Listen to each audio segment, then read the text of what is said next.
Good morning. I'd like to provide you with some preliminary updates from the scene of a death investigation in the 3200 block of Buckman Road in the Mount Vernon district.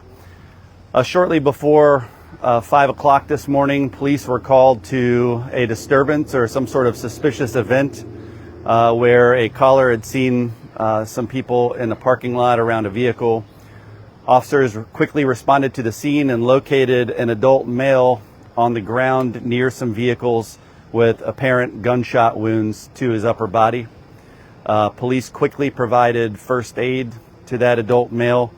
Fairfax County Fire and Rescue Department responded and began assisting in that and pronounced the victim deceased at the scene. Preliminary details at this time, we do have the victim identified. He is an adult male. He is local to this area. Detectives are in the process now of making next of kin notifications, so I don't have any more details on him for you at this time. Detectives are also in the process of recovering evidence and identifying sources of evidence that will reveal suspect details to us. But we would ask for the public to come forward with any additional information. If you heard or saw anything that occurred over the last couple hours down on Buckman Road, we would ask you to call the police department at 703-691-2131, or you can make an anonymous tip to our crime solvers at 866-411-TIPS, or by going to the website. What we do know preliminarily is this does not appear to be a random act of violence. There is some evidence to suggest it is targeted, so we are always concerned with what safety concerns there may be in the community. Obviously, you see we have a large presence here now. We feel like at this moment the community is safe, and we're going to be in the area for a considerable amount of time until we resolve all those issues. That's what we have preliminarily, and I'll take any questions you have. Is this car, was it parked like within the apartment complex or one of the cars on the side?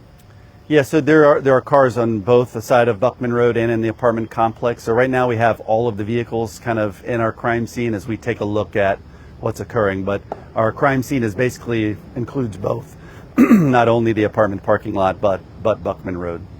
And is there any evidence to substantiate that there were actual car break-ins going on? No, at this time there's definitely evidence of some sort of disturbance that occurred. So there's, the crime scene does encompass kind of a larger area. We just need to figure out what all the evidence means to us that we can identify right now. So we're not prepared to classify it as a car break-in that turned wrong. We're not quite sure, but there's definitely evidence of some sort of disturbance, some sort of incident that occurred within this small area of vehicles. And so we're in the process of gathering evidence to sort that out further. You said the victim was known to you. Is he a resident of the apartments here? Yeah, the victim is known to the police department and also is a local resident of this area. And as far as lookout for suspects, is there an active search going on? There is not an active search for a particular suspect at this time.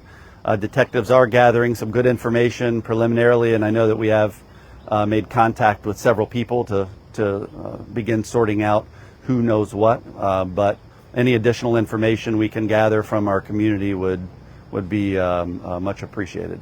And when you're saying it's like the glass is broken into and you find a gentleman with the gunshot wounds inside, or can you give a little more detail? Yeah, so oftentimes, police are called to an incident that when someone calls us, they're reporting what they may see. So it was reported that there was a vehicle break-in occurring.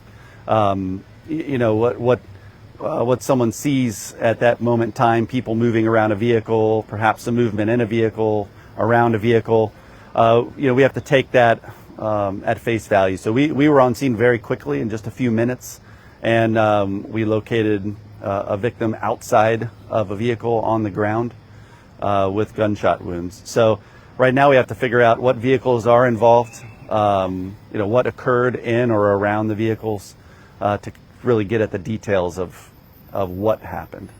Do you believe that the gunfire came from the people that were reported in the parking lot, or is it possible that somebody thought someone was breaking into their vehicle and fired upon who they thought was?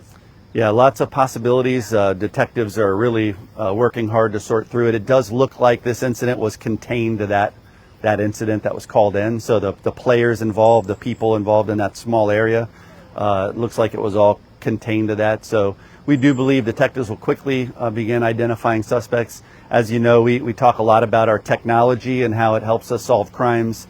This area, we have some technological advantages that we can hopefully yield some positive results when we're working through and identifying suspects. And we do hope the community along Buckman Road, which is obviously very close to this crime scene in the 3400 block of Buckman Road, I know as they're seeing this story this morning, seeing the police activity, will give cause to say, hey, you know, I did hear something at this particular time, or I saw something yesterday or today, and they'll come forward and give us some more information. From what you can tell, was it a lot of gunfire or maybe just a couple? It was multiple rounds. That's all I can say right now. Any exchange that you know of? I'm not prepared to say whether there was any exchange or not. Just multiple rounds were fired. Any indication of exactly how many people were around this vehicle? Are we talking two? No, I don't have a good exact number for you. Yeah. So obviously we'll continue to provide information. Our Public Affairs Bureau will keep putting out updates on this. Appreciate you coming and taking an interest and sharing some information with our community, and we'll be talking soon.